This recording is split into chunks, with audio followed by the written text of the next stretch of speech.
नमस्कार, जय नेपाल। नेपाली कांग्रेसको सूचना संचार तथा प्रचार विभाग अन्तर्गत छहारी संवाद संयोजन उपसमितिबाट सञ्चालित छहारी संवादमा हार्दिक स्वागत छ। म सुरेश आचार्य। यो कार्यक्रम तपाईं हरेक हप्ता मंगलबारदेखि शुक्रबारसम्म अर्थात् हप्तामा 4 पटक ठिक यसै समयमा नेपाली कांग्रेसको फेसबुक पेज नेपाली कांग्रेस HQ-बाट प्रत्यक्ष हेर्न सक्नुहुन्छ। नेपाली कांग्रेसका संस्थापक तथा सर्वमान्य नेता लौह पुरुष गणेशमान सिंहको 23औं स्मृति दिवस 24औं स्मृति दिवस असोज 2 गते मनाइएको छ। यही सन्दर्भमा आज हामी नेपाली कांग्रेसका संस्थापक नेता को स्मृतिमा यो कार्यक्रम गर्न गइराखेका छौं। 2046 सालको जनआन्दोलनका सर्वोच्च कमान्डर गणेशमान सिंहको 2054 साल असोज 2 गते देहावसान भएको थियो।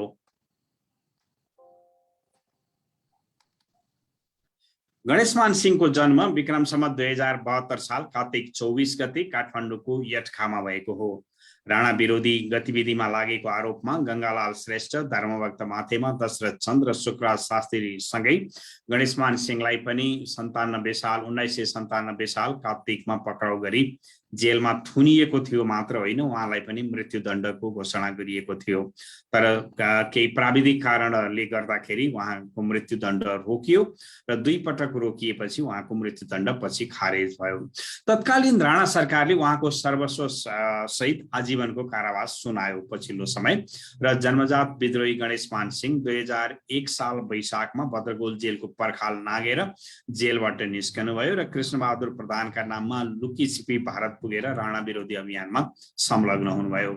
यस क्रममा कोलकातामा बीपी कोइरालासँग उहाँको सम्पर्क भयो र 2003 साल माघ 12 गते स्थापना भएको नेपाली राष्ट्रिय कांग्रेसको संस्थापक र त्यसपछि नेपाल प्रजातन्त्र कांग्रेससँग मिलेर 2006 सालमा गठन भएको नेपाली कांग्रेसको पनि संस्थापक सदस्य बन्नुभयो। 2007 सालको क्रान्तिमा उहाँले वीरगञ्जको मोर्चा सम्हाल्नु भएको थियो। देशमा प्रजातन्त्र बहाली र पुनर्बहालीका लागि भएको आन्दोलनमा अनवरत संघर्षरत गणेशमान सिंह 2007 साल र 16 सालमा बनेको सरकारमा वरिष्ठ मन्त्री हुनुहुन्थ्यो। 17 सालमा प्रजातन्त्र अपहरण भएपछि 8 वर्ष निरन्तर कारावास भोग्नुभयो र त्यसपछि फेरि भारत प्रवासमा रहनुभयो। 33 सालमा बीपी कोइरालासँगै राष्ट्रिय मेलमिलापको नीति लिएर स्वदेश फर्कनुभएका सिंहले राजाको शासनलाई परास्त गर्ने 2046 सालको आन्दोलनमा सर्वोच्च कमान्डरको भूमिका निर्वाह गर्नुभयो। मैले यो इतिहास किन बताइराखेको छु भने नेपाली कांग्रेसको पछिल्लो पुस्ताले गणेशमान सिंहलाई कसरी बुझिराखेको छ, कसरी चिनेको छ र उहाँको इतिहासका बारेमा कति जानकार छ भनेर पनि यो प्रसंग यहाँ उल्लेख गर्न आवश्यक ठानेको हुँ। नेपाली कांग्रेस नेपाली राजनीतिमा लौह पुरुष, फादर अफ डेमोक्रेसी, सर्वमान्य नेता वीर गणेशमान, वरिष्ठ प्रजातन्त्रवादी नेता, नेपालीमा जनक्रान्तिका महान योद्धा, 2046 को ऐतिहासिक जनआन्दोलनका सर्वोच्च कमान्डर, पार्टीका सर्वोच्च नेताका रूपमा गणेशमान सिंहको परिचय स्थापित छ। उनी लौह पुरुष गणेशमान सिंहको स्मृतिमा आज हामी यो संवाद कार्यक्रम गरिरहेका छौं। मुलुकमा प्रजातन्त्र स्थापनाका लागि अनवरत संघर्षरत लौह पुरुष गणेशमान सिंहलाई आजको पुस्ताले कसरी सम्झने, उहाँबाट कस्तो प्रेरणा लिने, यही सेरोफेरोमा हामी आजको संवाद गर्दैछौं। आजको कार्यक्रममा हामीसँग गणेशमान सिंह अध्ययन प्रतिष्ठानका उपाध्यक्ष डाक्टर जगदीश पोखरेल र वरिष्ठ पत्रकार माधव सिंह बस्नेत हुनुहुन्छ। पत्रकार बस्नेत अहिले हामीसँग जोडिने प्रयासमा हुनुहुन्छ भने डाक्टर जगदीश पोखरेल हामीसँग जोडिसक्नु भएको छ। म कार्यक्रममा डाक्टर पोखरेललाई हार्दिक स्वागत गर्दछु। धन्यवाद। डाक्टर साहब, अब तपाईँ एउटा गणेशमान सिंहको स्मृतिलाई ताजा बनाउन, उहाँको योगदानलाई यो पछिल्लो पुस्तामा परिचित गराउनका लागि यो अध्ययन प्रतिष्ठानमै रहेर काम गरिराख्नु भएको छ। अहिले यति बेला हामी उहाँको यो 24औं स्मृति दिवस मनाइरहँदाखेरि तपाईँ कसरी सम्झना गर्नुहुन्छ गणेशमानजीलाई? गणेशमानजीलाई पहिला त म व्यक्तिगत हिसाबबाट अब मेरो पिताजीको उहाँ साथी, अत्यन्तै नजिकको, र हामीहरू एक प्रकारले पारिवारिक सम्बन्ध जस्तो र उहाँहरूकै काखमा हुर्किएको भनेर पनि हामी सक्छौँ विभिन्न अवस्थामा। त्यसले गर्दाखेरि उहाँलाई मैले एउटा व्यक्तिगत साइडबाट एउटा गार्जियनको रूपमा पनि याद गर्छु। त्यो खास गरेर मैले जब उहाँहरू जेलबाट निस्किएर बिपी मामुरगञ्जमा बस्नुहुन्थ्यो बनारसमा, त्यति बेला गणेशमानजी पनि मामुरगञ्जमै उहाँसँगै हुनुहुन्थ्यो। मेरो पिताजी कलकत्तामा हुनुहुन्थ्यो अनि म चाहिँ बनारसमै आइएससी पढ्दै थिएँ। त्यति बेला अलि लामो उहाँसँग कुराकानी हुने एउटा अवसर पनि प्राप्त भयो। केटाकेटीमा जे भयो त्योभन्दा अलिकति उमेर भइसकेपछि र उहाँकै सल्लाहले वास्तवमा भनियो भने म उहाँ र बिपी दुवैको सल्लाहले म चाहिँ आइएससीमा आफ्नो रिजल्ट भइसकेपछि म सिधै काठमाडौँ आएको फर्दर स्टडीको लागि। यदि उहाँहरूले प्रेरणा दिनुभएको भए म आइपुग्थेँ। अब यसरी हेर्दा गणेशमानजीलाई कस्तो हो भने जसले नजिकबाट उहाँलाई हेर्ने मौका पायो, त्यो एउटा फर्मल भन्नुहोस् न ब्यारियर भन्दा एउटा व्यक्तिगत सम्बन्ध राख्न पायो, उसले कसरी चिन्छ गणेशमानजीलाई भने एकदमै एकदमै सफ्ट हृदय भएको, साथै माया गर्ने र पार्टीका कार्यकर्ताहरूलाई पनि अत्यन्तै एउटा माया गरेर उनीहरूको दुःख कष्टप्रति असाध्यै चिन्तित भएर उनीहरूलाई सहयोग गर्ने त्यो प्रकारको उहाँमा चाहिँ एउटा त्यस्तो किसिमको भावना थियो। र उहाँलाई वास्तवमा भन्यो भने हामी एक प्रकारले सौभाग्यशाली भन्छौँ कि चाहिँ हामीहरू उहाँहरूसँग नजिक भएर हुर्किने मौका पाइयो र उहाँहरूका कतिपय कुराहरू अझै पनि हामी याद गर्न सक्छौँ। मलाई याद छ जति बेला 46 सालको आन्दोलन सुरु भयो त्यति बेला म अमेरिकामा थिएँ र गणेशमानजीलाई कस्तो अवस्था थियो त्यति बेला भने अहिलेको जस्तो यो कम्युनिकेसनको लागि यस्तो सजिलो थिएन।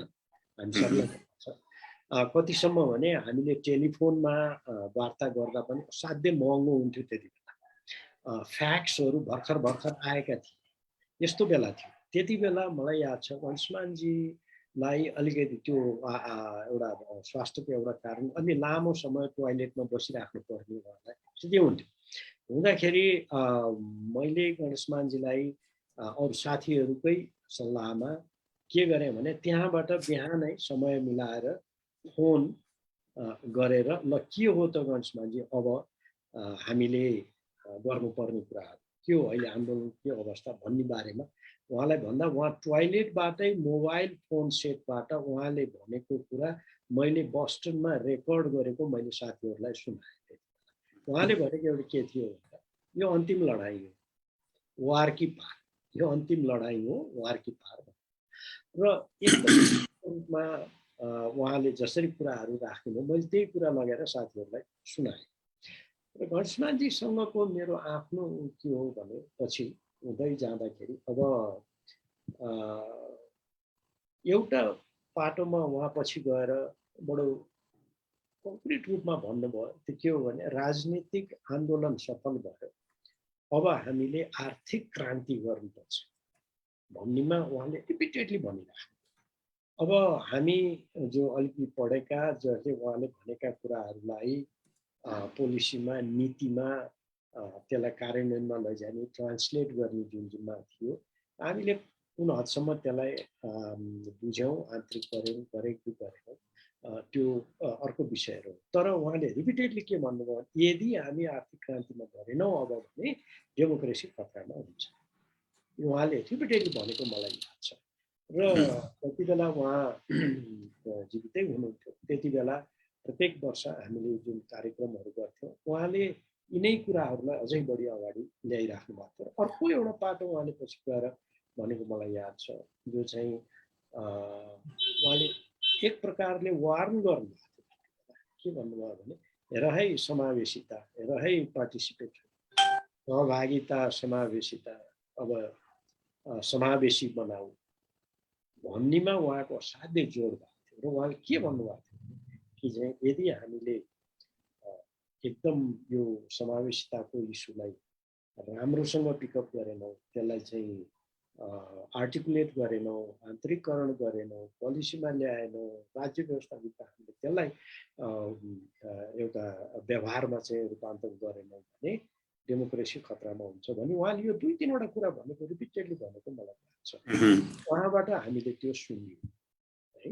अब मलाई के लाग्छ भने त्यो एउटा पुस्ता अब हामीले त गणेश मानजी नै भन्ने गऱ्यौँ, अहिले बुवा के भन्ने चलन पनि छ, तर गणेश मानजी नै भन्ने गरिन्थ्यो है। सानै भए पनि त्यो चलनै काङ्ग्रेसको एउटा संस्कार के थियो भने जी भनिदिएपछि जसलाई पनि हामीले किशनजी गणेश मानजी दुवैलाई चलेर सबैलाई थियो नि होइन, त्यो अवस्था हुन्थ्यो। अब त्यो मलाई अहिले के लागिरहेको छ, त्यो पुस्ताको होल जेनेरेसन, त्यो पुस्ता सङ्घर्षमै बित्यो, त्यसको लाइफ उहाँहरूको जीवन नै सङ्घर्षमा बित्यो। उहाँहरूले वास्तव भन्ने हो भने यो समाज परिवर्तनको लागि, राजनीतिक परिवर्तनको लागि जति सङ्घर्ष कन्टिन्युसली गर्नुभयो, उहाँहरूले रिटर्नमा के पाउनुभयो भनेर कसैले सोध्यो भने व्यक्तिगत रूपमा उहाँहरूले केही पनि पाउनुभयो, अथवा त्यसबाट उहाँहरू मतलब लाभान्वित हुनेतिर जाँदै जानुभयो। कन्टिन्युस यो जेनेरेसन भनेको सङ्घर्षको जेनेरेसन। त्यस कारणले जब अहिलेको पुस्ताले जब उहाँहरूलाई याद गर्छ, त्यति बेला जबसम्म उहाँहरूको लाइफको बारेमा पढ्दैन, उहाँहरू कसरी कस्तो थियो जीवन भन्ने पढ्दैन, सिधा यो खालि सङ्घर्ष भनेका छन्, क्रान्ति भनेका छन्। अहिले त अनेक प्रकारका क्रान्ति र सङ्घर्षहरू पनि पछि आए, जसले गर्दाखेरि डाइल्युट भएको छ उहाँहरूले कस्तो प्रकारको सङ्घर्ष गर्नुभएको थियो त्यो परिवेशमा। त्यसैले अहिलेको पुस्तालाई सबभन्दा जरुरी भनेको उहाँहरूको बारेमा गणेश मानजी प्लस अरू यो सङ्घर्षको जुन चाहिँ एउटा जेनेरेसन हो, यो पुस्ताको बारेमा हामीले राम्रोसँग पढाउनु पर्ने, भन्नु पर्ने, कथा भन्नु पर्ने जरुरी छ।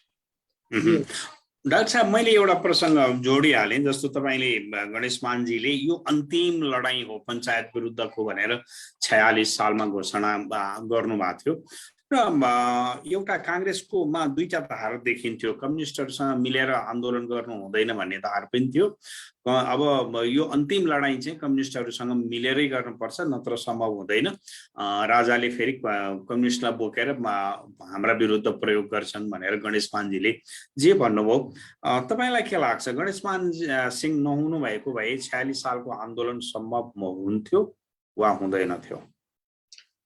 अब यो बडो कस्तो हो भने यसलाई त्यति बेलाको परिवेशलाई हामीले विश्लेषण गर्नुपर्छ।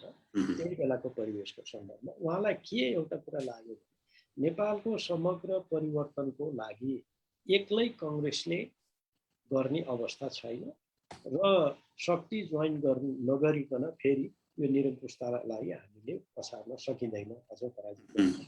उहाँको आकलन हो एउटा त्यो बाटो रह्यो।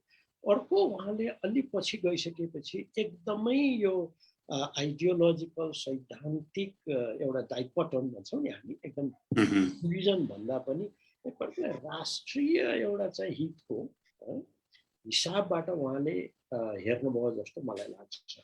त्यो लेभलबाट हेर्दाखेरि कम्युनिस्ट राप्रपा यो त्यो भनेर डिभिजन भन्दा पनि राष्ट्र कता गइरहेको छ, यो राष्ट्रलाई बचाउनलाई हामीले के गर्नुपर्छ र त्यसको लागि कुन कुन शक्तिहरू सँगै हुनुपर्छ, परिवर्तनकारी शक्ति सँगै हुनुपर्छ भन्नेतिर उहाँ बढी जानुभयो।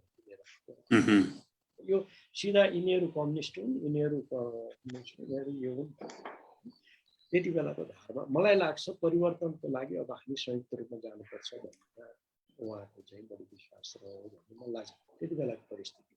र अलि माथि उठ्नुभयो जस्तो मलाई लाग्छ। केबाट भन्दा यो आइडियोलोजिकल सार्प डिभिजन भन्दा कता कता उहाँलाई के लागेको हुनसक्छ भने अन्तर्गत यो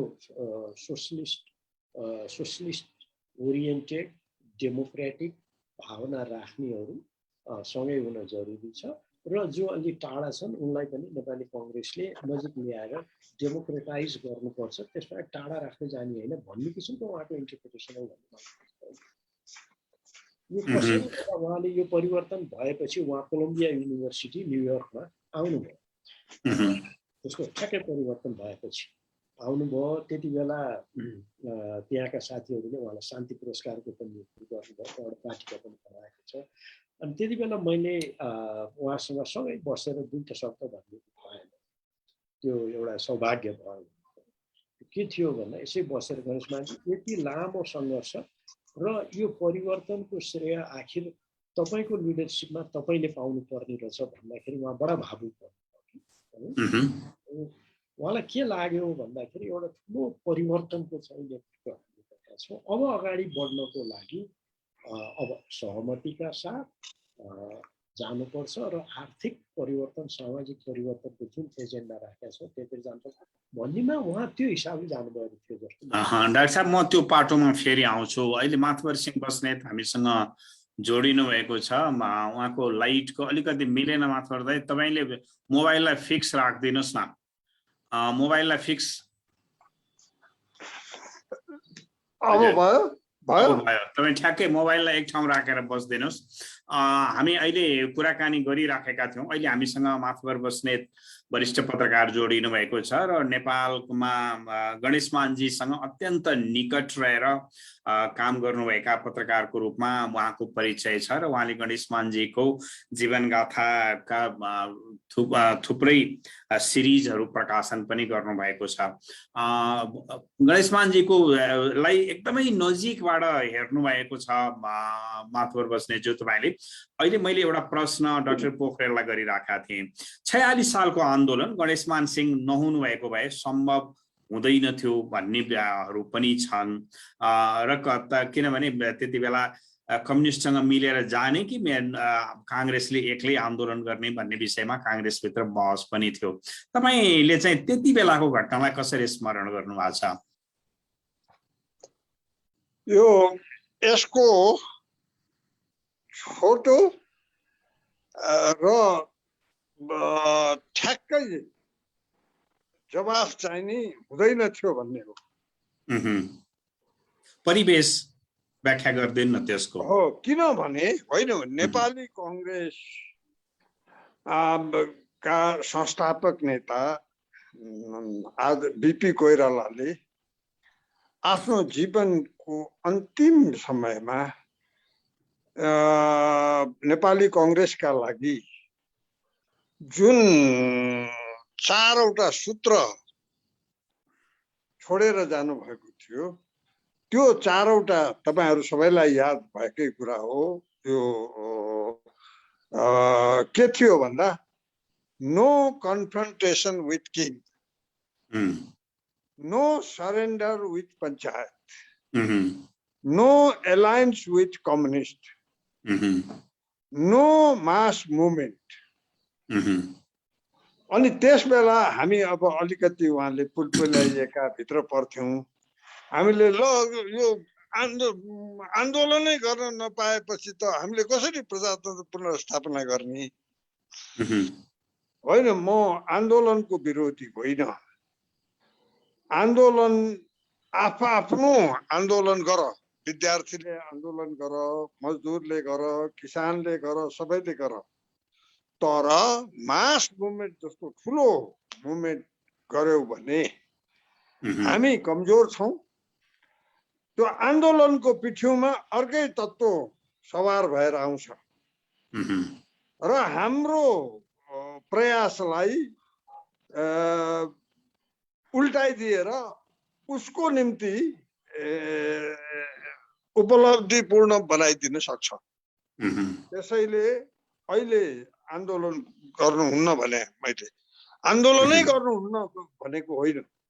यो बीपी को प्रसंग बताउनु भयो तपाईले। हजुर हो, होइन होइन, नेपाली कांग्रेसका निम्ति त्यसैलाई विरासत मानेर कांग्रेस अगाडि बढ्नु पर्छ भन्ने एउटा स्कुल थियो भने अब राजासित पावर खोज्नु पर्ने, राजासितै कन्फ्रन्टेसन नगरिकन कसरी आउँछ? अब पञ्चायतसित सरेन्डर गर्ने भने त कुरै होइन। र अर्को कुरो, कम्युनिस्टलाई राजाले 17 सालदेखि जहिले पनि यो कम्युनिस्ट नामको लट्ठीले कांग्रेसको थाप्लोमा जहिले पनि हिर्काउने गरिरहे। अब राजाको हातबाट त्यो लट्ठी खोसेर राजाकै थाप्लामा हान्नु पर्छ, नत्र भने परिवर्तन सम्भव छैन भन्ने कन्क्लुजन गणेशमानजीको थियो। त्यसैले उहाँले कम्युनिस्टसँग मिलेर आन्दोलनै गरेर, अर्थात् भिपीले जुन एउटा अवदान छोडेर जानुभएको थियो त्यसलाई सरल भाषामा भन्ने हो भने उल्टाएर गणेशमानजीले भनेको दुईटा कुरा भए होइन, एउटा कम्युनिस्टसँग मिलेर पनि जानुभयो र आम जनआन्दोलन भयो नै भयो र त्यो राजाकै खिलाफमा भयो।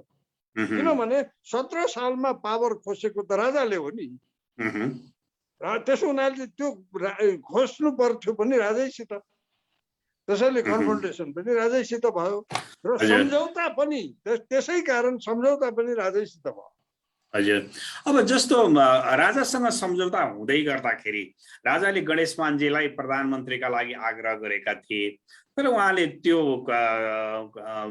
आग्रहलाई चाहिँ गणेशमानजी आफैले स्वीकार नगरेर कृष्णप्रसाद भट्टराईतिर सार दिनुभयो। त्यो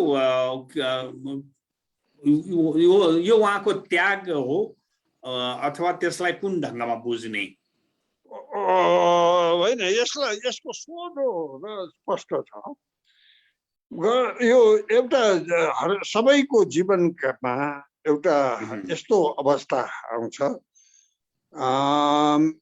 आउँदो रहेछ। अब हामी पनि त त्यो स्टेजमा पुग्दैछौँ।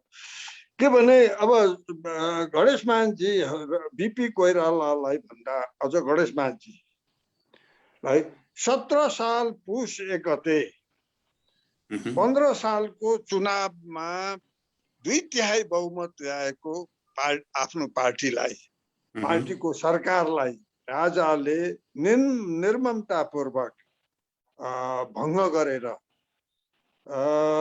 पञ्चायत लाद्ने काम मात्रै गरेनन्, उहाँहरूलाई 8 वर्षसम्म त्यति कठोर सजाय पनि गरे। अब गणेशमानजीको जीवनको सबभन्दा ठुलो मिसन भनेको राजाले त्यो चालेको त्यो कदमलाई राजाबाटै उल्टाउन लगाउनु थियो। त्यो जब 46 सालको आन्दोलन सफल भयो र राजा बहुदलीय व्यवस्था पुनर्स्थापित गर्न तयार भए, त्यसपछि गणेशमानजीको एउटा जीवनको सबभन्दा ठुलो मिसन पुरा भयो। पुरा भएको हुनाले अब उहाँलाई त्यो प्रधानमन्त्री भएर चलाउने र फेरि त्यो धेरैलाई छ। गणेशमानजीले स्वास्थ्यका कारणले यो कारणले भन्दा पनि उहाँले 7 सालदेखि 17 सालसम्मको भोगाइबाट के अनुभव गर्नुभएको थियो भने उहाँ जस्तो स्पष्टवादी मानिस प्रधानमन्त्री भए भने सबभन्दा पहिले कन्फ्रन्टेसन हुन्छ भारतसित। अब भारतलाई अलिकति म्यानेज नगरिकन नेपालमा अब पुनर्स्थापित प्रजातन्त्रलाई स्थायित्व प्रदान गर्न सकिन्न र त्यसका लागि कृष्णप्रसाद भट्टराई जो डिप्लोमेटिक पनि हुनुहुन्छ र विनोदपूर्वक आफ्ना कुरा राख्नमा सिपालु पनि हुनुहुन्छ। त्यसकारण त्यो उपलब्ध गरेको प्रजातन्त्र जोगाउनलाई र त्यसलाई संस्थागत गर्नलाई आफूभन्दा कृष्णप्रसाद भट्टराई बढ्ता उपयोगी ठानेर उहाँले त्याग मात्रै गर्नु भए पनि होइन, त्यो प्रजातन्त्रका आफूले पुनर्स्थापित गरेको प्रजातन्त्र कसरी जोगाउने भन्ने चिन्ताले पनि उहाँलाई त्यो त्याग गर्न लगायो। तर यस्तो पनि भनिन्छ नि माथवर सिंहज्यू, जस्तो भारतका महात्मा गान्धी बन्ने लोभ थियो गणेश मानजीमा। जसरी जवाहरलाललाई प्रधानमन्त्री बनाए महात्मा गान्धीले र आफू सरकारमा रहेनन्, गणेश मानजीमा पनि त्यो लोभ थियो भनेर पनि भनिन्छ नि। अब त्यो चाहिँ नि धेरैले अब ठुला व्यक्तिहरूको सन्दर्भमा धेरैले धेरै कोणबाट हेरेर अर्थ लगाउँछन्। तर जहाँसम्म हामीले उहाँलाई त्यो क्षणमा उहाँ त्यो निष्कर्ष निर्णयमा पुग्न लाग्दाखेरि एउटा तपाईँलाई प्रसङ्ग बताउँ। जब उहाँलाई प्रधानमन्त्री अघिल्लो दिन राजासित दरबारमा भएको कुराकानीमा प्रधानमन्त्रीको प्रसङ्ग आयो र उहाँले त्यही दिनै किशुनजीको नाम प्रस्ताव गरिसक्नु भएको थियो। तर भोलिपल्ट बिहान एकदमै उहाँमाथि प्रचण्ड दबाब भयो कि तपाईँ नै हुनुपर्छ। त्यस्तो दबाब दिनेमा सबभन्दा मनमोहन अधिकारी हुनुहुन्थ्यो। किनभने मनमोहन अधिकारीजी पनि यदि गणेश मानजी प्रधानमन्त्री हुनुभएको भए उहाँको मन्त्री हुन उहाँ तयार हुनुहुन्थ्यो। तर अब किशुनजी बनाउने कुरामा अलिकति भन्दा पनि के गणेश मानजी नै हुनुभयो भने त्यो आफ्नो पनि उ थियो। किन त्यो कुरा गर्दाखेरि हामी पनि थियौँ, हामीसित पनि उहाँले होइन गणेश मानजीलाई तयार गर्नु पर्यो, तिमीहरू पनि सम्झौ भन्नुहुन्थ्यो। अनि जब त्यो दिन 4 बजे फेरि गणेश मानजी दरबार जान तयार हुनुभयो, डाक्टर मृगेन्द्र पाण्डे आउनु भएको थियो। अनि उहाँले चाहिँ नि गणेश मानजीको पछि लाग्ने 3 जना थियौँ हामी त्यो माथिबाट वर्ने, पिएललाई, डाक्टर दुर्गेश मान सिंह र म। अनि जब उहाँको भान्सा र बैठक कोठाको बिचको ढोकाबाट उहाँ बाहिर निक्लिनुभयो अनि डाक्टर मृगेन्द्र राज पाण्डेले भन्नुभयो, हजुर एउटा सानो बिन्ती चढाउनु छ, भन्नुहोस् न भनेर उहाँ एकदम अडिएर राष्ट्रको कुनै पनि जिम्मेदारी सम्हाल्न नसक्ने गरी तपाईँको स्वास्थ्य खराब छैन, बिग्रेको छैन। अर्थात् उहाँहरू पनि चाहनुहुन्थ्यो गणेश मानजी नै तर अब नियत त्यही हो, वही होता है जो मन्जुरे खुदा होता है भने जस्तो। अब त्यो उहाँले वचन दिइसक्नु भएको थियो, गणेश मानजीले प्रस्ताव गरिसक्नु भएको थियो। हो त्यो फेरि त्यही त गणेश मान हो नि, आफ्नो अठोटमा अठोटलाई कसैले चलाउनै सक्दैन थिए र त्यो जे हुनु थियो भयो। हजुर, हस् म फेरि आउँछु तपाईँसँग। मैले अहिले डाक्टर पोखरेलसँग प्रश्न राखेँ। जस्तो डाक्टर साहब तपाईँले भन्नुभयो नि गणेश मानजीले राजनीतिक क्रान्ति पुरा भएको छ, अब आर्थिक क्रान्तिमा लाग्नुपर्छ भनेर भन्नुभएको थियो। तर अहिले फर्केर हेर्दाखेरि 46 सालको क्रान्ति राजनीतिक एक हिसाबले अघि माथवर बस्नेतले पनि भन्नुभयो उहाँका लागि एउटा राजनीतिक उपलब्धि एकदम भयो भन्ने, यसले पूर्णता पायो भन्ने उहाँलाई लागेको थियो। तर पछिल्लो समय हेर्दा त्यो क्रान्ति पुरा भएर रहेनछ। 64 मा आएर हामीले अर्को क्रान्ति गर्यौं 62-63 मा, र आर्थिक क्रान्ति नै भयो भन्ने अवस्था पनि देखिएन। के लाग्छ डाक्टर साहबलाई, गणेश मानजीले जे विश्वास गर्नुभएको थियो त्यो त देखिएन? गणेश मानजी अलिकति पछि गएर असन्तुष्ट हुनुभएको पक्ष पनि त्यही नै हो। के हो भने उहाँले सोचे अनुसार कतिपय कुराहरू भएन। खास गरेर यो अघि 2टा कुरा राखेँ मैले। एउटा चाहिँ यो राष्ट्रको डाइभर्सिटीलाई, विविधतालाई सम्हाल्ने हिसाबबाट हाम्रा नीतिहरू भएनन् भन्ने उहाँलाई लाग्यो। त्यो सामाजिक, खास गरेर सामाजिक।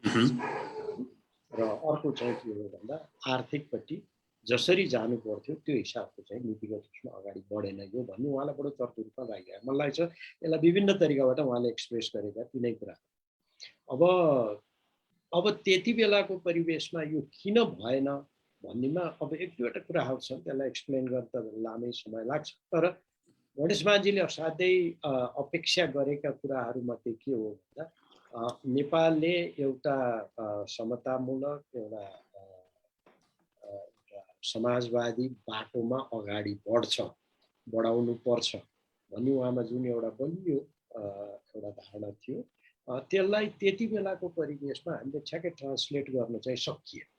भयो के भन्दा त्यति बेलाको जुन एउटा ग्लोबल परिवेश थियो, विश्व परिवेश थियो, त्यसमा आर्थिक हिसाबबाट हेर्दा कस्तो थियो भन्दा बेसिकली क्यापिटलिजमको साइड चाहिँ प्रिभेल गरेको बेला हुन्थ्यो। लिबरलिजम ग्लोबलिजम भनेको कुरा के हो भन्दा मोर अफ अ क्यापिटलिजम त्यो ठुलो वेभको बेला हो। र यो सँगसँगै फेरि यो लिबरल डेमोक्रेसी पनि टाँसिएर आएको बेला हो, एक्लै आर्थिक कुरा मात्रै होइन। हुँदाखेरि के भयो भने यो जुन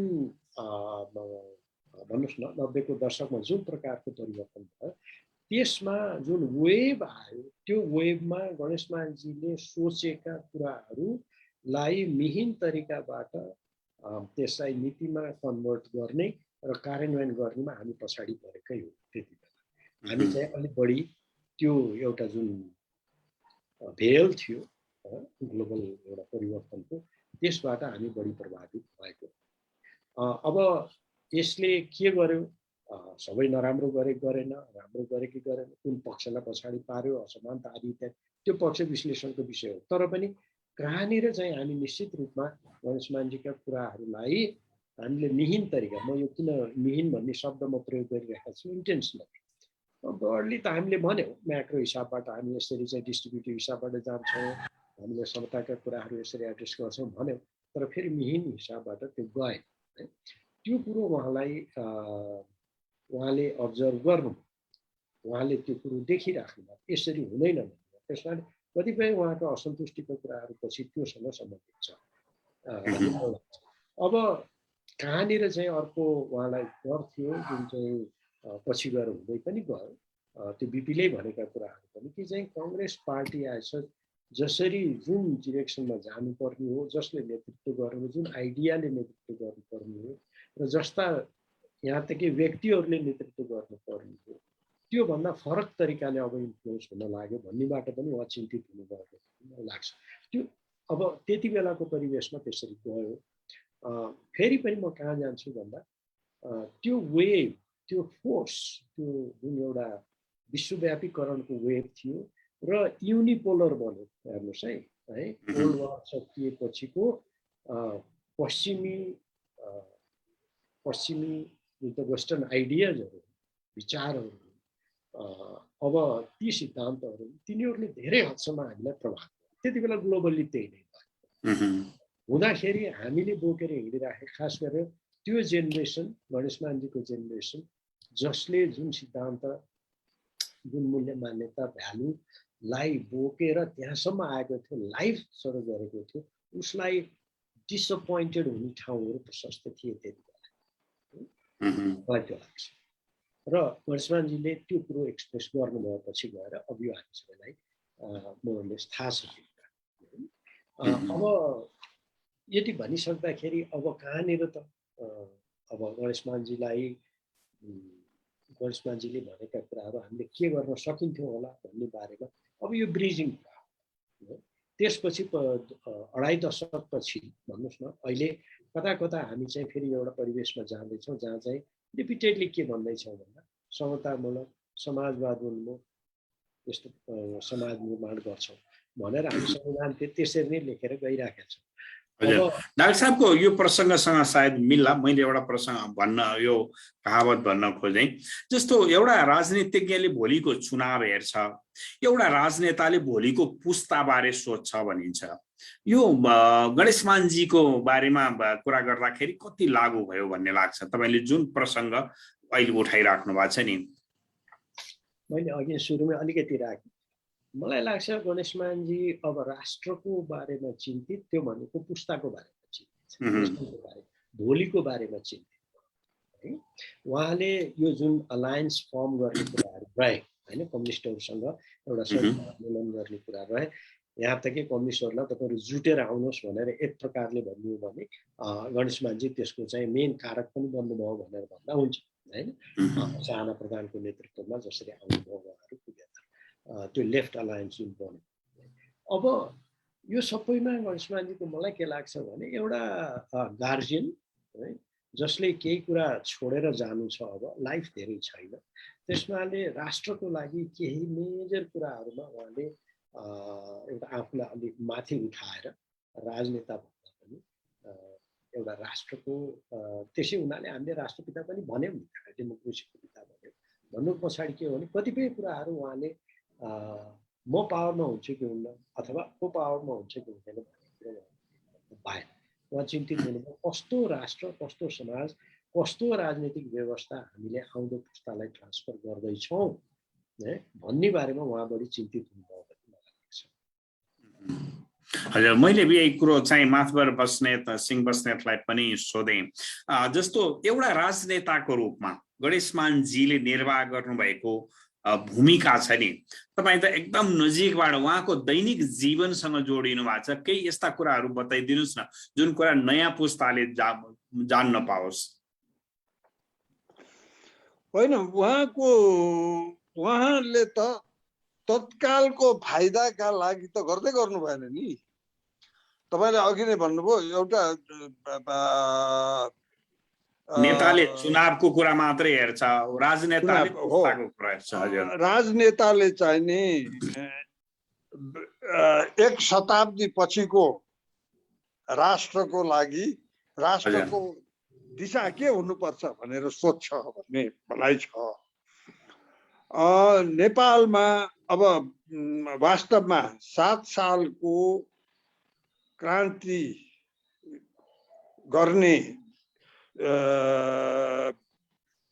काङ्ग्रेसको नेतृत्व तहमा जो थिए, बीपी कोइराला, गणेशमानजी, सुवर्ण शमशेर, सबैमा एउटा देशलाई त्यो पिछडापनबाट, गरिबीबाट मुक्त तुल्याएर समृद्ध नेपालको निर्माण गर्न सकिन्छ। त्यस र प्रजातान्त्रिक व्यवस्था, प्रजातान्त्रिक मूल्य र मान्यताबाटै गर्न सकिन्छ। त्यसको लागि समय लाग्छ। त्यही अनुसार काङ्ग्रेसलाई चाहिँ नि सङ्गठित गर्नुभयो। 7 सालदेखि 10 सालसम्म जो सत्ताको पछि लाग्यो काङ्ग्रेस र मातृका बाबुसित त्यत्रो मतभेद भयो, त्यसपछि उहाँहरूले चाहिँ नि त्यो अब यो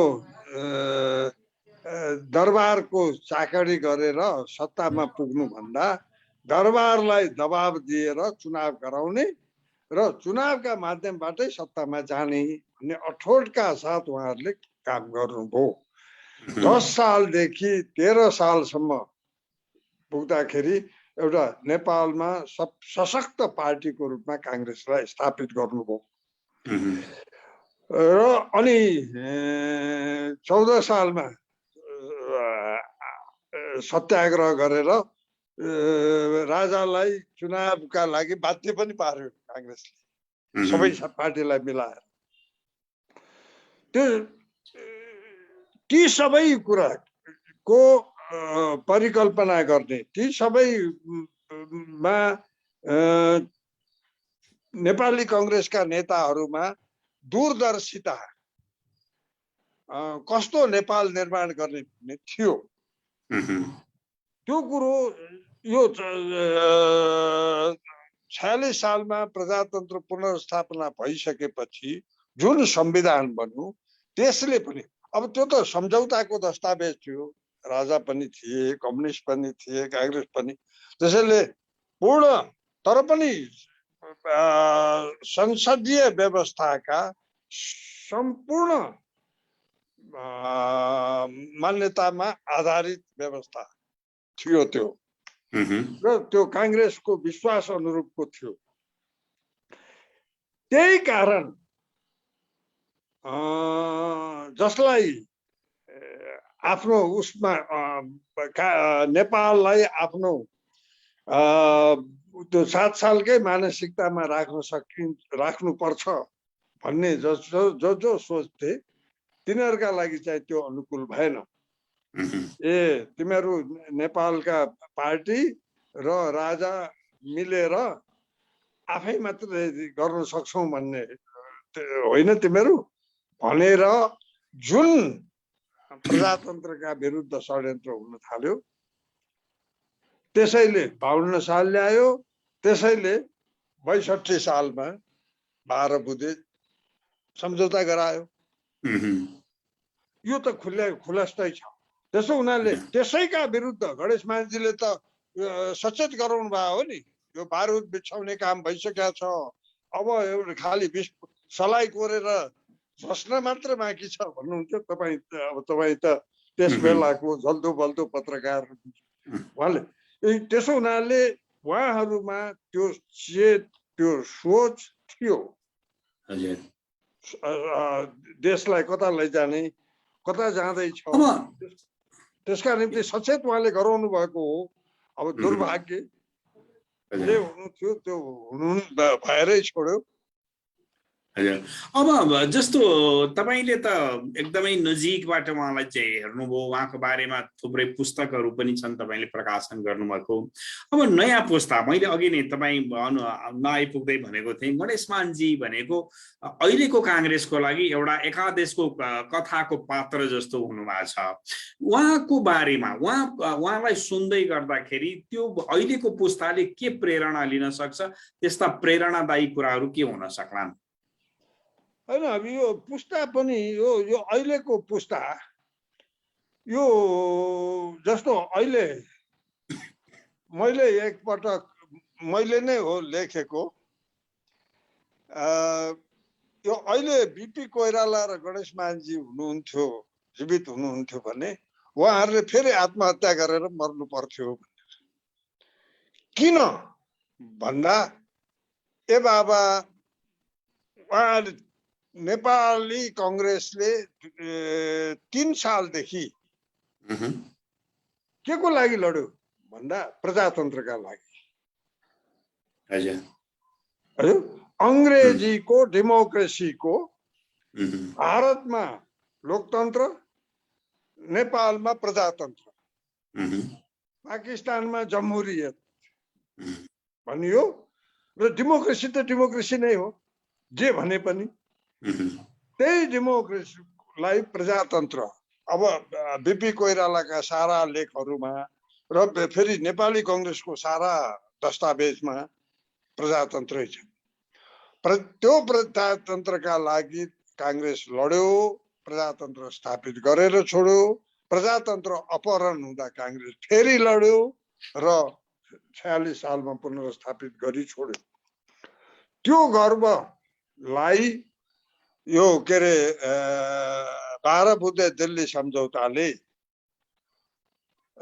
त्यसलाई लोकतन्त्रमा परिणत गरिदियो।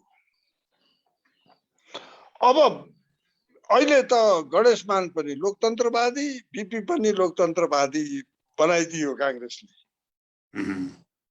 होइन, हुन त शब्दमा त्यही अंग्रेजीको डेमोक्रेसीको, अमेरिकामा अब बेलायतमा बाबा डेमोक्रेसी हुने किन रे भन्दा राजतन्त्र भएको देशमा प्रजातन्त्र भनेको प्रजा र तन्त्र जोडिएको हुनाले। बेलायतमा प्रजातन्त्र छ, अमेरिकामा त गणतन्त्रै छ, त्यहाँ पनि डेमोक्रेसी। जापानमा प्रजातन्त्र आजाद छन् तर डेमोक्रेसी छ। हजुर हो, हामी कहाँ गणतन्त्र आउने बित्तिकै लोकतन्त्रै भयो हो। यो सबै कुरा आउन सक्ने प्रति गणेशमानजी सचेत हुनुहुन्थ्यो। त्यसैले उहाँले चाहिँ नि किशुनजीलाई प्रमोट गर्नुभयो। किशुनजी मार्फत किशुनजीको विजडम लाई प्रयोग गरेर यसलाई स्थायित्व दिन सकिन्छ भन्ने सोच्नुभयो उहाँले, र उहाँ गलत हुनुहुन्न थियो। अब किशुनजीलाई पनि जसका प्रति गणेशमानजीलाई आशंका थियो तिनीहरूले किशुनजीलाई पनि काम जित्न दिएनन्। र एउटा नयाँ परिस्थिति ल्याउन जो चाहन्थे उनीहरू सफल भए। परिणामस्वरूप प्रजातन्त्रले अघि डाक्टर साहबले भन्नुभयो यो लिबरल इकोनोमीतिर गयो, देश गइसकेका थियो। इकोनोमिक आर्थिक विकासका पूर्वाधारहरू तयार भइसकेका थिए। एउटा देश जुरुक्क उठ्न तयार पनि भइसकेका। त्यस्तो बेलामा 51 सालमा मध्यावधि आइदिएर त्यो क्रम भङ्ग भयो। त्यही बेलादेखि अब 52 सालमा त माओवादी नामको बबन्डर आयो। त्यसले के गर्यो त्यो सबैको सामुन्ने छँदैछ। यो सबै प्रति गणेशमानजीको त्यस बेलाको त्यो ऊ हेर्नुभयो भने त्यो उहाँले आर्थिक अघि डाक्टर साहबले ठिक भन्नुभयो आर्थिक क्रान्ति हुनुपर्छ भन्ने उहाँको सुरुदेखिको र सुरु कहाँबाट उहाँले गर्नुभएको भने जुन दिन किशुनजी प्रधानमन्त्री नारायणी दरबारमा उहाँले प्रधानमन्त्रीको शपथ खाएर आउनुभयो। सिंहदरबारमा आइसकेपछि सबै मन्त्रीलाई उहाँले शपथ ग्रहण गराउनु भयो। शपथ ग्रहण गराइसकेपछि उहाँ जुरुक्क उठेर उहाँले भन्नुभयो अब यो ऐतिहासिक क्षणमा म हाम्रा आदरणीय नेता गणेशमानजीलाई यो मन्त्री परिषदलाई निर्देशनका लागि आग्रह गर्दछु भनेर भन्नुभयो। र उहाँले त्यस बेला जुन सम्बोधन गर्नुभयो 1.5 घण्टाको, त्यसैमा उहाँले अब यो राजनैतिक क्रान्ति हुन त यो सरकारले चाहिँ नि संविधान बनाउने र चुनाव गराउने मात्रै हो, तर आर्थिक क्रान्ति अबको लक्ष्य हुनुपर्छ देशको भन्नुभएको थियो। र उहाँले त्यसलाई चाहिँ नि बाहिर जाँदा पनि त्यही कुरा भन्ने गर्नुहुन्थ्यो उहाँ। अब धेरै कारणले नेपालमा नेपालका नेताहरूलाई काम गर्ने अवसर प्राप्त हुन सकेन। अब हाम्रो दुर्भाग्यले गर्दा गणेशमानजीको सपना मात्रै भङ्ग भएको होइन, नेपालीको दुर्भाग्य पनि प्रकट भएको हो। हस्, धन्यवाद। अब म डाक्टर पोखरेलसँग आएँ। जस्तो गणेशमानजीलाई एउटा त्यागको प्रतिमूर्तिका रूपमा लिइन्छ, तर अहिले पछिल्लो समय नेपाली काङ्ग्रेसलाई मात्रै हेर्यो भने पनि त्याग गर्ने कुरा चाहिँ एकदमै यो अनौठो कुरा हुन लागेको छ। हरेकलाई पावर मात्रै चाहिएको छ, हरेक व्यक्ति चाहिँ कुनै न कुनै खालको सत्ता मात्रै खोज्छ। गणेशमानजीलाई स्मरण गर्दै गर्दा नयाँ पुस्तालाई त्यागको भावना कसरी जगाउन सकिन्छ डाक्टर पोखरेल? यो विभिन्न तरिकाबाट गर्नुपर्ने हुन्छ। यसरी नै भनेर पढाएर मात्रै पनि त्यो भावना आउने कुरा भएन। त्यसैले खास गरेर मलाई के लाग्छ भने डेमोक्रेटिक पार्टी डेमोक्रेटिक फोर्स भएको हुनाले नेपाली काङ्ग्रेस पार्टीले अझै यो बारेमा राम्रैसँग अनुसन्धान गर्नुपर्छ र कतिपय कुराहरू हामीले यत्तिकै भनिराखेका कुरा के हुन् त, आखिर यसको मिनिङ के हो, यो कसरी चाहिँ नयाँ पुस्ताले यसलाई मनन गर्न सक्छ भनेर रिसर्च नै गर्नु जरुरी छ भन्ने मलाई लाग्छ। र त्यही अनुसार त्यसलाई आर्टिकुलेट गर्ने, लेख्ने, विभिन्न तरिकाबाट त्यसलाई एक्सप्रेस गर्ने। उदाहरणको लागि म भन्छु गणेशमानजीको बारेमा बी गणेशमान भनेर एउटा मुभी गणेशमान सिंह अध्ययन प्रतिष्ठानले बनाउनु बाहेक हामीले गणेशमानजीको बारेमा वास्तवमा केही पनि गरेका छैन। हामीले अरू कुनै त्यस्तो प्रयास पनि गरेका छैन। उही शतवार्षिकीको सन्दर्भमा हामीले पैदल यात्राको कुरा गरेका थियौँ। एउटा त्यो के थियो भने एक प्रकारको सेन्सिटाइजेसन गर्ने कुरा थियो युथलाई। युथले के खोज्छ भन्दा बाहिर हिँड्न खोज्छ, पदयात्रा गर्छ, म्याराथन भनेर मान्छे कुदिराखेका हुन्छ। तर गणेशमानजीको जेलबाट निस्किएर ठोरीसम्म पुग्दाखेरिको म्याराथन एक प्रकारको म्याराथन त हो नि त्यो। त्यो म्याराथनको बारेमा त हामीले केही पनि भनेको छैन। अहिलेको युवालाई टोपी लगाएर हिँड्छ नाइकीको हैन, अथवा म्याकडोनल्डले स्पोन्सर गरिदिएको ज्याकेट लगाएर चाहिँ ऊ म्याराथन भन्दै हिँडिराखेको हुन्छ, अथवा कुनै त्यस्तो उसमा इङ्गेज हुन्छ। एउटा ग्लोबल भ्यालु जुन आइराखेको छ, यो हो चाहे त्यो कमर्सियल हिसाबबाट जसरी आओस्, हामीले प्याकेजिङ नै गर्न सकेका छैन, अथवा उसले बुझ्ने भाषामा बनाउने, उसले बुझ्ने भाषामा हामीले गणेश मानजीलाई इन्टरप्रेट गर्नै सकिरहेका छैन। त्यस कारणले हामीले एउटा सानो प्रयास त्यही गरेका थियौँ। त्यो केन्द्रीय नीति तथा प्रशिक्षण प्रतिष्ठान त्यति बेला पहिलोको जति बेला रामथरूप पौडेलजी उहाँ चाहिँ संयोजक हुनुहुन्थ्यो, त्यति बेला गरेको मध्येमा एउटा कुरा के थियो भने कि एउटा चाहिँ गणेश मानजी जुन पोइन्टबाट जेलबाट निस्किएर भाग्नुभयो, ठ्याक्कै त्यही पोइन्टबाट पदयात्रा सुरु भयो। धेरै साथीहरू सहभागी हुनु, कतिले चाहिँ रिले गर्नुभयो त्यसलाई, ठ्याक्कै त्यही रुट कुन रुटबाट। आइडिया के थियो भन्दा जिपिएस साथमा लगेर ठ्याक्कै ती पोइन्टहरूको जहाँ जहाँ उहाँ बास बस्नु भएको थियो त्यो ठाउँहरूको पनि नक्साङ्कन गरेर भोलि गएर हामीले जसरी अमेरिकामा अहिले लिङ्कनहरू हिँडेको बाटोलाई फ्रिडम ट्रेल भनेर चाहिँ केटाकेटीलाई एजुकेट गरिराखेको हुन्छ। प्रत्येक शुक्रबार चाहिँ एक्स्ट्रा करिकुलर जस्तो गरेर तपाईँको स्कुलका केटाकेटीहरू लाइन लागेर त्यो फ्रिडम ट्रेलमा चाहिँ गएर लिङ्कन मेमोरियलमा जान्छन् भनौँ न। अब त्यस तरिकाबाट नयाँ तरिकाबाट हामीले भित्र इन्टरनलाइज एजुकेट सेन्सिटाइज गर्ने, त्यसको भ्यालुको बारेमा नभन्दासम्म यो एउटा सुपरफिसियल कुरा मात्रै हुन्छ।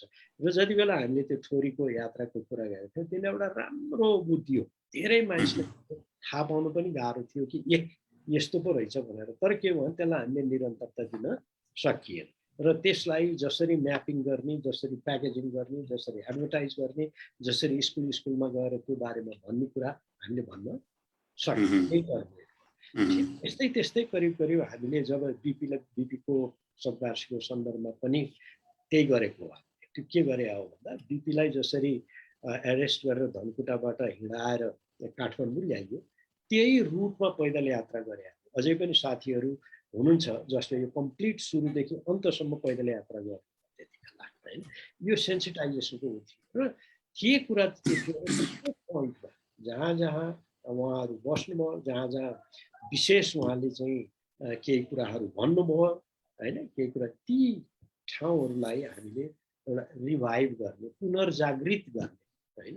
र यो होल यो प्रोसेसलाई हामीले एउटा रेनेसाको हिसाबबाट लिनुपर्ने हुन्छ, नत्र आउँदैन। नयाँ जेनेरेसनलाई खालि भनेर मात्रै हुँदैन। यही भन्नुहोस् न, आजभन्दा 2000 भनेपछि झन्डै 2500 वर्ष अगाडि सुरु भएको म्याराथनको कुरा, त्यो ग्रिक एउटा चाहिँ हिस्ट्रीको कुरा अहिले सबै ठाउँमा सबैले भन्दैन। हाम्रा केटाकेटीले थाहा पाइ नपाइकन म्याराथनको सर्ट लगाएर हिँडिराखेका हुन्छ होइन। र त्यसमा हामीले अवार्ड दिइराखेका हुन्छ। तर कसो हामीले गरेका कुराहरू चाहिँ त्यो के हो त म्याराथनको भन्दा सबैलाई थाहा छ। एउटा ग्रिक सिपाही के भन्छ पर्सियन आर्मीसँग फाइट गर्दा ग्रिकहरू भन्ने हार्न लागेका थिए होइन। त्यो म्याराथन जुन चाहिँ ठाउँ छ त्यहाँबाट ऊ दौडिएर आएर मेसेज लिएर आइपुग्यो है। त्यो एथेन्स आएर उसले चाहिँ भन्यो यसरी चाहिँ एट्याक भइरहेको छ, हाम्रो अवस्था यो छ भने त्यही नै हो। त्यही गाथालाई यिनीहरूले रिभाइभ गरेको। अब यस्ता गाथाहरू जुन छन् त्यसलाई रिभाइभ नगर्दासम्म नेसन समग्रमा नेसनले यो कुरा बुझ्दैन पनि र त्यो सम्पदालाई संरक्षण गर्ने बारेमा पनि सोच्दैन। र युवाहरू त त्यतातिर आकर्षित हुने हुँदैन, किन बाहिरका मोर पावरफुल कुराहरूले उनीहरूलाई इन्फ्लुएन्स गरिराखेको हुन्छ अहिले।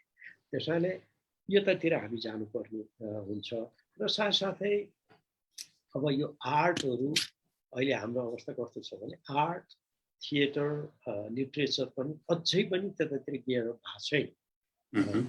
र कता अझै पनि त्यो राजनीतिक हिसाबबाट पार्टिसन पोलिटिक्सले नै असर गरिरहेको छ अझै पनि है। योभन्दा अलि माथि नउठिकन यस्ता कुराहरू, यी सम्पदा गणेश मानजीलाई सम्पदा, यो सम्पदाको बारेमा एउटा न्युट्रल कुनै पार्टीमा नलागेको राजनीतिक हिसाबबाट पार्टिसन पोलिटिक्स नगरेको आकर्षित हुँदैन। तर अहिले पनि अप्सन यति धेरै छन् युवाहरूलाई कि चाहिँ उनीहरूले जुन चाँडै आउँछ, जुन बढी आकर्षक छ त्यतातिर उनीहरू गइ नै हाल्छन् स्वाभाविकै। हामीले त्यतातिर आकर्षित गर्नुपर्ने छ। धेरै काम चाहिँ हामीले रिसर्चबाट, आर्ट, लिटरेचर, हिस्ट्री र साथसाथै यस्ता नयाँ नयाँ कुराहरू जसले युवालाई आकर्षित गर्छ त्यसैसँग जोडेर हामीले यी कुरालाई प्याकेजिङ गरेर अगाडि बढाउनुपर्छ, नत्र अगाडि बढ्दैन। म लास्टमा के कुरा राख्छु तपाईँलाई, यो कस्तो हुँदो रहेछ भने हामीले नै पनि बिर्सिँदै जान थाल्यो। जस्तो यही रुटमा जहाँबाट गणेशमानजी निस्किएर जानु ती रुटमा एभ्रिडे हामी हिँडिराखेका छौँ, तर यो पोइन्ट चाहिँ यस्तो हो है भनेर हामीले रिफ्लेक्ट गरेकै छैन। बल्ल बल्ल अलिअलि 4 जना हाम्रो शहीदहरू जहाँ चाहिँ उहाँहरूलाई झुन्याएको थियो, मारेको थियो, त्यो ठाउँहरू अलिकति अगाडि आएको थोरै होइन आएको छ। तर अब प्रत्येक पोइन्टमा हिस्ट्री छ, प्रत्येक पोइन्टमा लिङ्क छ, कनेक्सन छ भन्ने कुरा नै हामीले अगाडि उस्कार गर्न सकिराखेको छैन। अबको च्यालेन्ज भने त्यो र युवालाई यतातिर हामीले लिएर जानुपर्ने हुन्छ। यो अहिले डेभलपमेन्टको एउटा फेजमा हामी यहाँ गयौँ, तर बिस्तारै यी कुराहरू चाहिँ अगाडि आइ पनि राखेका छन्, अङ्कुर जस्ता छन् तिनीहरू। तर त्यसैलाई हामीले कल्टिभेट गर्नु हो मलाई लाग्छ। र यो गर्नको लागि अहिले अब यसरी भन्दाखेरि नेपाली कङ्ग्रेस पार्टी जो छ ऊ आफै लाग्नुपर्ने हुन्छ। र अलिकति प्रयास जुन चाहिँ केन्द्रीय नीति अनुसन्धान तथा प्रशिक्षण प्रतिष्ठानले अहिलेको कुरालाई निरन्तरता दिने सन्दर्भमा के भनेको थियो, आफ्नो जिल्ला, आफ्नो गाउँ नगरमा जहाँ जहाँ यस्ता हिस्टोरिकल कुराहरू भएका छन् शहीद भएको होला अथवा त्यहाँ एकदम स्पेसल केही त्यस्तो इभेन्ट भएको होला, गणेशमानजी आफै त्यहाँ पुगेर भाषण गर्नुभएको थियो होला, चाहे कुनै भ्रमणको बेलामा होस् के होस्, ती कुराको रेकर्ड गर्छ। ती स्थानहरूलाई आइडेन्टिफाई गर्नु अनि त्यही नै हाम्रो लागि एउटा चाहिँ धार्मिक पिलग्रिमेज जस्तो धार्मिक कर्मीहरू जसरी जान्छन् त्यसरी नै राजनीति गर्नेहरू अथवा यो बारेमा नयाँ पुस्ताले पनि त्यो ठाउँको भ्रमण गर्ला रूपमा लिन्छ। हस् डाक्टर साहब, हामी निर्धारित समयभन्दा निकै अगाडि बढिसक्यौँ। अन्तिममा एकदमै छोटोमा मैले माथवर सिंह बस्नेतलाई अनुरोध गरेँ, तपाईँले त्यस्तो केही यस्तो स्मृति छ गणेशमानको बारेमा जुन कुरा चाहिँ अहिलेसम्म बाहिर आएको छैन? माथवर सिंह बस्नेतज्यू। हजुर गणेशमानजीको बारेमा कुनै यस्तो स्मृति बताइदिनुहोस् जुन कुरा चाहिँ अहिलेसम्म पब्लिक भएको छैन। होइन, यो चाहिँ नि यसरी अफ ह्यान्ड भन्दाखेरि अब यो किसे याद रखूं किसे भुल जाऊं भन्ने एउटा उ छ नि, यति धेरै उ छ। तर सबैभन्दा ठुलो कुरो यो गणेशमानजीले गणेशमानजीको एउटा दूरदर्शिता कि त्यो राजनीतिक क्रान्तिलाई आर्थिक क्रान्तिले सपोर्ट गरेन भने त्यो चाहिँ नि नयाँ पुस्ताका निम्ति त्यो व्यवस्था आकर्षण गुमाउँछ प्रजातन्त्रले। त्यसो हुनाले यो आर्थिक क्रान्तिको दिशामा बढ्नै पर्छ भन्ने उहाँको जुन जोड थियो त्यसलाई त्यो दिशाबोध गराउन मात्रै सकेको भए यो अहिले विदेश गएर रेमिटेन्स पठाउने स्थिति आउँदैन थियो, पैसा कमाउनु पर्ने त्यो थिएन र युवाहरूले यही परिश्रम गर्थे। तपाईँले अघिदेखि भन्नुभयो यो युवा यो हाम्रो अहिले युवा पुस्ता त हामी भन्छौँ युवा पुस्तालाई प्रति आशावादी हुनु पनि पर्छ। तर के भने यो चाहिँ कल्पनाशील नभएर देशको चिन्तन गर्नुभन्दा एकदम आफ्नो र आफ्नो पनि अहिलेको मात्रै चिन्ता गर्ने यो प्रवृत्ति विकास भयो। त्यो प्रवृत्तिले गर्दाखेरि अब त्यस्तो प्रजातन्त्रको आदर्श, सिद्धान्त, मूल्य, मान्यता र चरित्र, नैतिकता भन्ने कुरो हराउँदै गएको छ र युवा पुस्ताले त्यसलाई पुनर्स्थापित गराउनु पर्छ भनेर उठ्या छैन। युवा पुस्तासित पनि धेरै आशा नगरी त सुखै छैन, किनभने गर्ने उनीहरूले हो भोलि। तर धेरै यो जुन प्रवृत्ति देखिएको छ त्यसले धेरै आशा गर्ने ठाउँ छैन, धेरै भरोसा गर्ने ठाउँ चाहिँ दिएन, देखिँदैन। हजुर, हाम्रो कार्यक्रमको निर्धारित समय सकियो माथुर बस्नेज्यू। हामी आज निर्धारित कार्यक्रम भन्दा 15 मिनट अगाडि गइसकेका छौँ। आज लौह पुरुष गणेशमान सिंहको स्मृतिमा गरिएको यो संवाद कार्यक्रम आज हामी यही अन्त्य गर्दछौँ। आजका अतिथिहरू गणेशमान सिंह अध्ययन प्रतिष्ठानका उपाध्यक्ष डाक्टर जगदीश पोखरेल र वरिष्ठ पत्रकार माथुर सिंह बस्नेत प्रति हार्दिक आभार एवं धन्यवाद ज्ञापन गर्न चाहन्छु। साथै नेपाली कांग्रेसको फेसबुक पेजबाट प्रत्यक्ष प्रसारण हेरिरहनुभएका देश विदेशका सबै दर्शकहरूप्रति आभार व्यक्त गर्न चाहन्छु। आजको कार्यक्रमबाट प्रविधि संयोजन उपसमितिका सदस्य इन्जिनियर सौभाग्य भट्टराई सहित म सुरेश आचार्य पनि बिदा हुन्छु। धन्यवाद, नमस्कार, जय नेपाल। धन्यवाद, जय नेपाल।